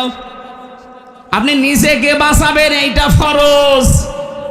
আর যারা আপনার আন্ডারে থাকবে, আপনার ছেলে মেয়ে, আপনার স্ত্রী পুত্র, আপনার ভাই বোন, মা বাবা, এদেরকে বাঁচানোর চেষ্টা করা ফরজ। বাঁচানো ফরজ না, চেষ্টা করেও যদি না বাঁচে আপনার দায় নেই, কিন্তু চেষ্টা করার এইটা আপনার জন্য ফরজ। আমি সহ যারা এখানে আছি, এই চেষ্টা করার কিছু মাধ্যম আছে। এদেশে যারা একামতে দিনের দায়িত্ব পালন করে তাদের কাছে একটা গঠনতন্ত্রের বই আছে, রিপোর্ট বই আছে। ওখানে দেখবেন ধারায় লেখা আছে প্রতি সপ্তাহে একটা বৈঠক আপনি বাড়িতে কোরআন আর হাদিস দিয়ে পরিবারস্থ লোকদের নিয়ে করেন কিনা। যেহেতু এখন আমাদের সব কিছু বন্ধ হয়ে গেছে, চালু হচ্ছে আস্তে আস্তে, আমরা আশা করব আপনাকে আমি জামাত ইসলাম, ছাত্র শিবির, চরমনাই, খেলাফত মজলিস, খেলাফত আন্দোলন করতে বলছি না, কিন্তু এইটা আপনি করেন নিজের পরিবারে, দেখবেন আস্তে আস্তে ফল পাবেন। নিজের স্ত্রীকে, নিজের ছেলে মেয়েকে, মা বাবাকে, যাদের সাথে আপনার পর্দা, অন্তত যাদের সাথে মেলামেশা করা, দেখা সাক্ষাৎ করা জায়েজ আছে, পরিবারস্থ লোকদেরকে নিয়ে সপ্তাহে একদিন বা 2 দিন একটু আধা ঘন্টা 1 ঘন্টার জন্য বসবেন। কোরআনের কোনো তাফসির খুলে শোনাবেন, হাদিস শরীফ থেকে কিছু শোনাবেন। আস্তে আস্তে 1-1.5 মাস সময় নেন, দেখবেন পরিবর্তন আসতে আরম্ভ হয়েছে। আপনার পরিবারের যারা দুনিয়াদার ছিল আস্তে আস্তে আখিরাতের দিকে ঝুঁকবে। এটা আমার বানানো নিয়ম না, কোরআনে কারিমে নিয়ম আল্লাহ দিয়েছেন। আমি তাফসির থেকে লিখেছিলাম, আল্লাহ রাব্বুল আলামিন বলেন 3 নম্বরে ইবাদত হবে তোর সামাজিক জীবনে। সামাজিক জীবনের ইবাদত সূরা নিসার 36 নম্বর আয়াতে আল্লাহ জানিয়েছেন, ওয়া'বুদুল্লাহা ওয়ালা তুশরিকু বিহি শাইআন ওয়া বিল ওয়ালিদাইনি ইহসানা। আল্লাহর ইবাদত করো, শরীক করবা না তার সাথে। আর মা বাবা যাদের আছে তাদের সেবা করো, তাদের পেছনে খরচ করো। এ কথা কার? আরো জোরে। আমরা অনেক সন্তান আছি, এই ইবাদতটা পারিবারিক জীবনে করতে চাই, কিন্তু বাধা হয়ে দাঁড়ায় আমার বউ। কথা বলেন না কেন? এখানে যত সন্তান আমরা আছি, যত স্বামী, কোন স্বামী কি জীবনে এইটা চাইবে সে মাতাল স্বামী হোক? তারপরেও সে চাইবে যে আমার মা বাবাকে আমি আলাদা করে দেই, বৃদ্ধাশ্রমে রেখে আসি। কথা বলেন না কেন? এই নীলফামারীর কিশোরগঞ্জে গিয়েছিলাম বৃদ্ধাশ্রম দেখার জন্য। এই পাশে 20 জন, এই পাশে 20 জন মার বাবা বসে আছে চেয়ার নিয়ে। ওদের চোখের দিকে তাকিয়ে দেখলাম প্রত্যেকেই তার সন্তানের জন্য বরদোয়া করছে। আরে ভাই, তাদেরও তো আমার মতো ছেলে মেয়ে আছে। হ্যাঁ, এখানে একটা মাসলা আছে। আপনার যে বউ, এই বউ যদি আপনার মা বাবার সেবা না করে, তাদের পেছনে খরচ না করে, তাহলে সেই মেয়েটার গোনা হবে না? পুত্রবধূর এটা দায়িত্ব না, ফরজ না? আর তার নৈতিক একটা দায়িত্ব আছে, সে যদি করে সওয়াব পাবে, না করলে গোনা নেই। কিন্তু মা বাবার সেবা করা, তাদের পেছনে খরচ করা, তাদের পেছনে সময় দেওয়া, এটা আমি সন্তান, আমি ছেলে হই আর মেয়ে হই, আমার প্রতি ফরজ। এই ফরজ দায়িত্ব আমরা ভুলে যাচ্ছি কোন কারণে? এটা যে ইবাদত অনেকে আমরা জানি না। মা বাবার সাথে হাসি মুখে কথা বলা ইবাদত। নবীজি বলেন, মা বাবার দিকে যদি কেউ রহমতের নজরে তাকিয়ে থাকে, সে একটা নফল হজের সওয়াব পায়। আমরা তাকিয়ে থাকি মা বাবা বাদ দিয়ে শ্বশুর শাশুড়ির দিকে। কথা বলে না কেন? সম্মানিতা মা বোনেরা, আপনাদের ইবাদত বলছি এবার। অনেক মেয়ে আছে তারা মনে করে নামাজ পড়ি, রোজা করি, কালো বোরকা পরি, আমি জান্নাতে যাব না। যাবে কে? না।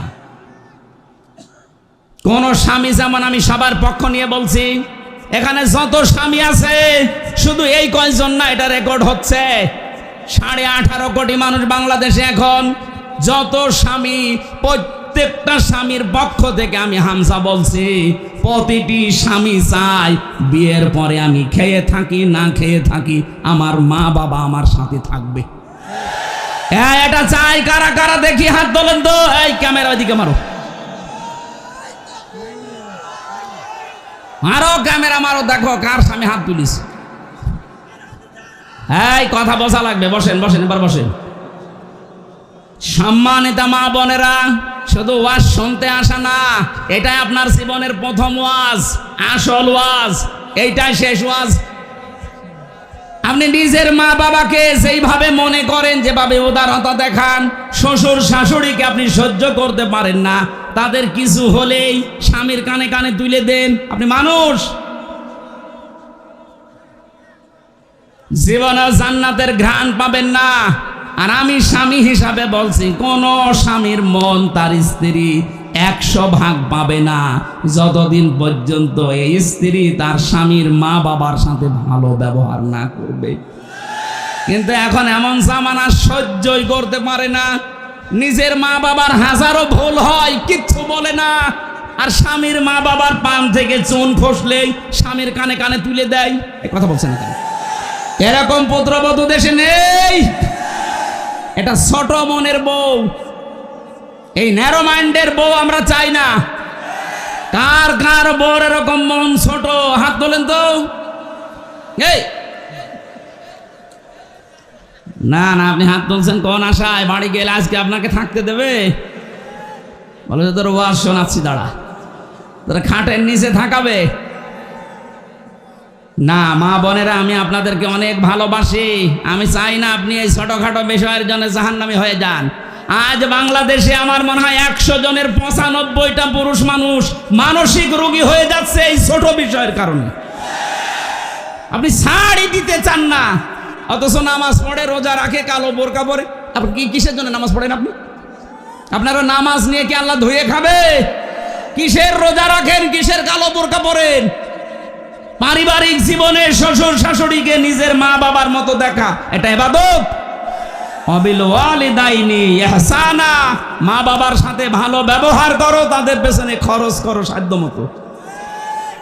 দুনিয়াতে একটা জায়গায় আছে খরচ করার জন্য, আল্লাহ যে সিরিয়াল দিয়েছেন কোরআনে সূরা বাকারার 215 নম্বর আয়াতে।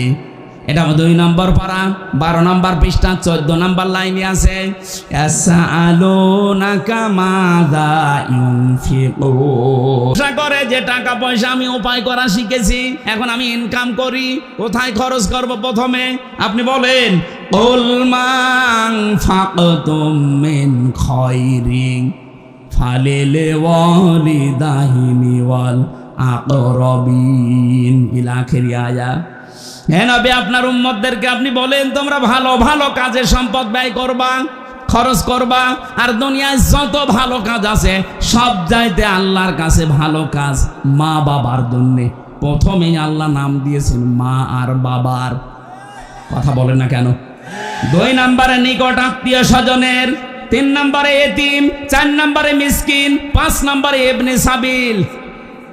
এই যে যাদের নাম বললাম, এদের ভেতরে চরমনার নাম আছে, 8 রশির নাম আছে। কথা বলে না কেন? কোন কারণে নিজের মা বাবা, আত্মীয় স্বজন, এতিম, মিসকিন, অসহায়, এই 5টা সিরিয়াল বাদ দিয়ে একবারে আপনি বরিশালে চলে যান।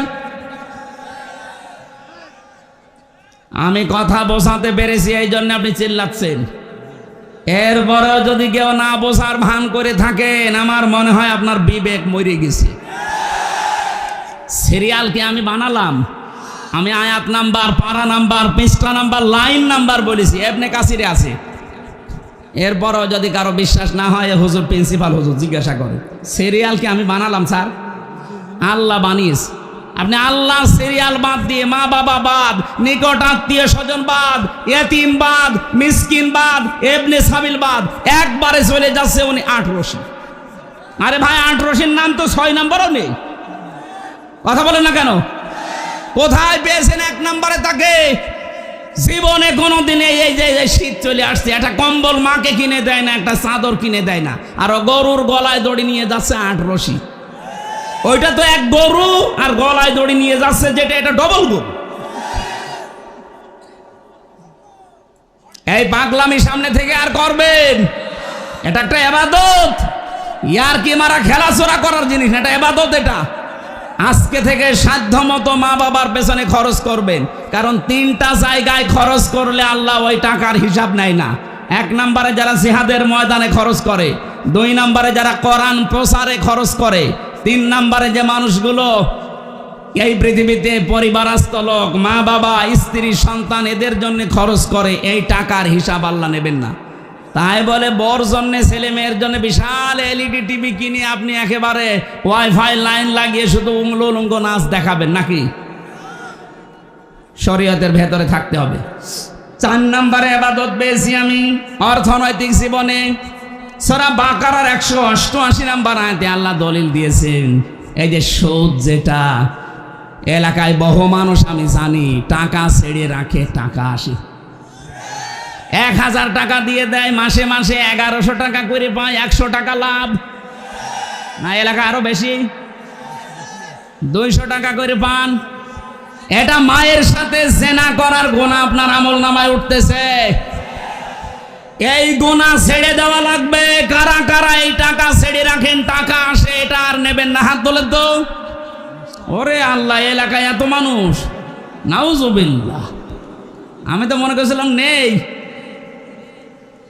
না না, যারা হাত তুললেন অবশ্যই তারা এভাবে টাকা ছেড়ে রেখেছেন। টাকা যারা ছেড়ে রেখেছেন এক্ষুনি তাওবা করে ওই টাকা আসলটা নেবেন, ডবল টান নেবেন না। বলেন, এটা যে ইবাদত আপনি জানেনই না। ইসলামী অর্থনীতিতে ইবাদত আছে না নেই? মুশারাকা আছে, মুদারাবা আছে, মুরাবাহা আছে, এটা আবার এক একটা 6 প্রকার করে। ইসলামী ব্যাংকে যারা আছে এলাকায় দায়িত্বে, এ বাংলাদেশে যত ব্যাংক আছে সবচাইতে ইসলামী ব্যাংকে লেনদেন করা আপনার ইমানের জন্য সবচাইতে বড় দামি জিনিস, দামি জায়গা, দাবি জায়গা এটা। কারণ এটাকে এই জালেমরা ধ্বংস করে ফেলেছে। ৭৫,০০০ কোটি টাকা এখান থেকে এই জালেমরা মারিং কাটিং করেছে। ইসলামী অর্থনীতি আবার জাগিয়ে তুলতে হলে ইসলামী ব্যাংক এই দেশে আবার জাগিয়ে তুলতে হবে, এটা ইমানের দাবি। এখন বলেন আমার সুদ নেই, সুদ নেই কোন ব্যাংকে বলেন?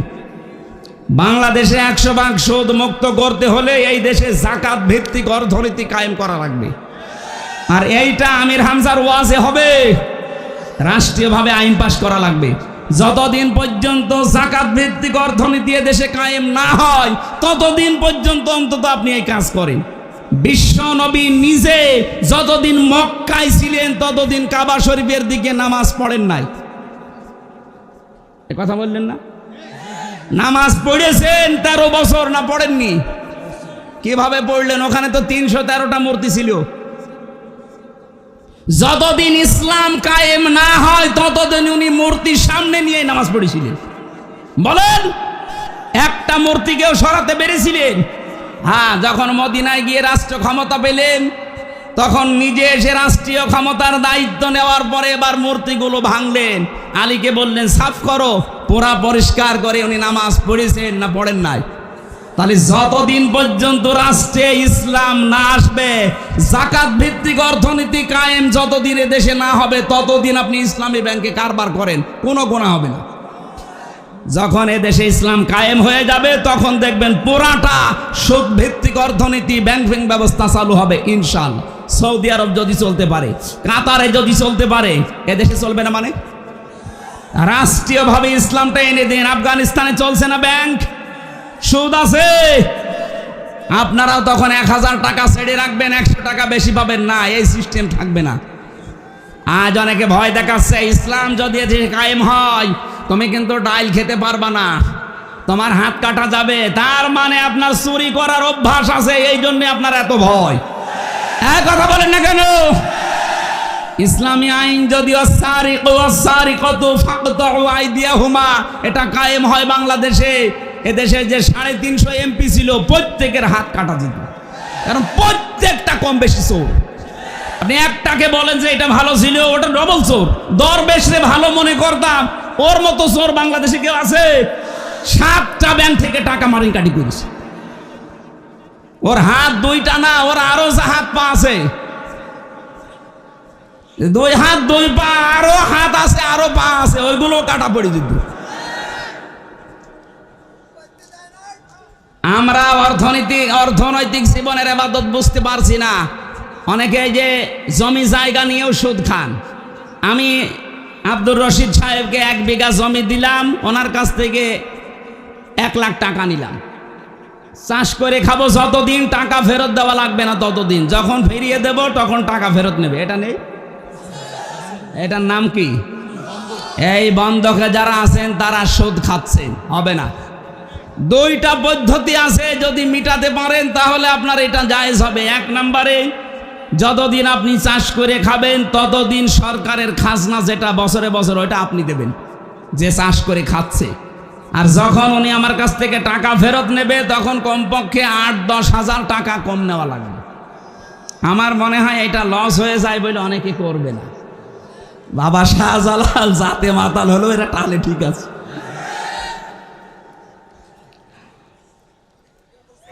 আর এই যে জমি জায়গা দিয়ে দেয় 1 বছরে 10,000 টাকা 1 বিঘা জমি থেকে আপনি দেবেন, করে খাবেন, এইটা জায়েজ আছে। কারণ 1 বিঘা জমিতে 10,000 টাকা উপায় করা 1 বছরে খুব বেশি কষ্টের কাজ না। কথা বলেন না কেন? আর একটা সিস্টেম আছে, খাই খালাসি, টাকা দেবেন, জমিকারে খাবে, ওই টাকার ফেরত দেওয়া লাগবে না, খেয়ে দেয়ে শোধ। এটা আছে এলাকায়? না, এইটা নেই। আমি জানি এলাকা বাংলাদেশে কোনো জায়গায় নেই, খালি এটা হাদিসে আছে, তাছাড়া আমাদের দেশে নেই। মানুষ বললো না সাথে মাতাল, তাহলে ঠিক আছে। এক লোক নাকি ছেলে খালি ফুল ছিটতো বাগান থেকে, বাগানের মালিক যে বলছে চাচা আপনার এই ছেলে যে আমাদের বাগানের ফুল ছেড়ে আপনি নিষেধ করতে পারেন না। নিষেধ করবো কি করে, ওর মাথা একটু খারাপ, এই কারণ।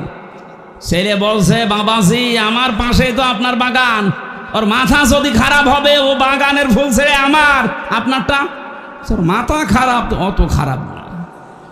তা আমরা তো এইরকম পর্যায়ে আছি, এতগুলো মাসলা বললাম, মাথা খারাপ অত খারাপ না। ও খাই খালাসিতে নেই, 1 বিঘা জমিতে 10,000 এইটাই নেই, আছে ওই 1 বিঘা জমিতে 90,000 1 লাখ ওইটাই। যারা টাকা ছেড়ে রাখছেন, টাকা আসে প্রতি মাসে মাসে, এই সুদের মতো মায়ের সাথে জেনা করার গোনা বাদ দেওয়ার দরকার নেই। যারা দিতে পারেন না তারা নামাজ কালাম ছেড়ে দেন। কি হবে আপনার নামাজ দিয়ে? আপনার একদিকে মায়ের সাথে জেনা করার গোনা উঠতেছে, আর একদিকে আপনি নামাজ পড়ছেন, কাটাকাটি, মাঝখানে জান্নাত যাবেন ফাও না। এ ভণ্ডামি আল্লাহ বুঝবে। এরপরে পেয়েছি আমি রাজনৈতিক জীবনের ইবাদত, সূরা নেসার 59 নম্বর আয়াতে। ধর্মীয় জীবনের ইবাদত সূরা ইমরান, আলে ইমরানের 85 নম্বর আয়াতে। সাংস্কৃতিক জীবনের ইবাদত সূরা আনফালের 60 নম্বর আয়াতে। রাষ্ট্রীয় জীবনের ইবাদত সূরা মায়েদার 44 নম্বর আয়াতে। আন্তর্জাতিক জীবনের ইবাদত সূরা মায়েদার 51 নম্বর আয়াতে। এক একটা আয়াতের ব্যাখ্যায় লক্ষ লক্ষ কথা লেখা আছে। আমি আমার রাত 10টার পরে কথা বলা নিষেধ, এখন বাজে 11টা। আমার শরীরে যার অবস্থা, 3 বছর জালেমরা যা করেছে আমার সাথে, আমার শরীর আর পেরে দিচ্ছে না। আর তারপর আজকে 3টা চলছে, আপনারা একটা করে নিলেও আমি 1-1.5-2 ঘন্টা চালাতে পারতাম। 1 ঘন্টা 20 মিনিট হয়ে গেছে। আগামীতে আরও আশপাশে আসলে শোনাবো ইনশাল্লাহ। আজকের মতো শেষ করলাম। আল্লাহ ইবাদত এইভাবে করার তৌফিক দিন, আল্লাহুম্মা আমিন। লা ইলাহা ইল্লা আনতা সুবহানাকা ইন্নী কুনতু মিনাজ জালিমিন। এই মোনাজাত বসে করেন, যেখানে আছেন আখেরি মোনাজাত বসে করেন।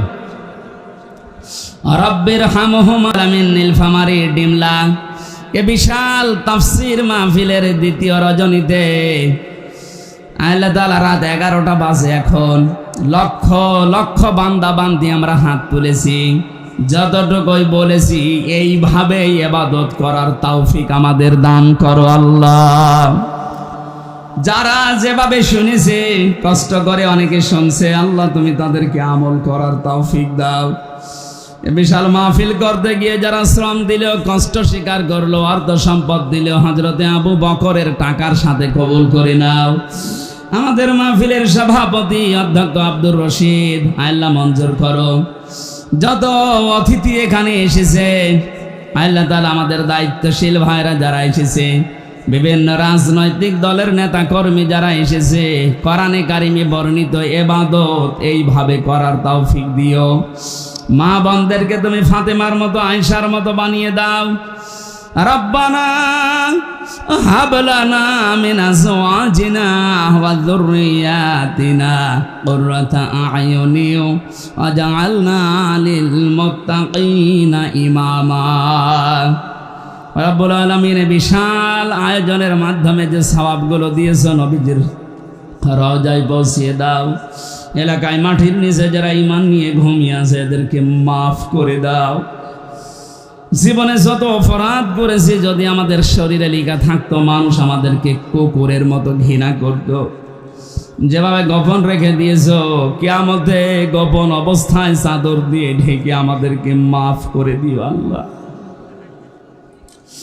মনের ভেতরে যার যে কামনা বাসনা আছে আমাদের জীবনের জায়েজ আশাগুলো পূর্ণ করে দাও।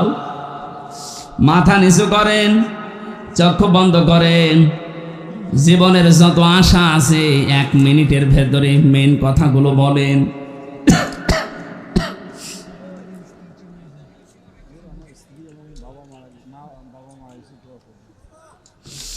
রব্বুল আলামিন তোমার বান্দা বান্দীদের মনের ভেতরে যার যে কামনা বাসনা আছে মেহেরবানি করে যায় আশাগুলো পূর্ণ করে দাও।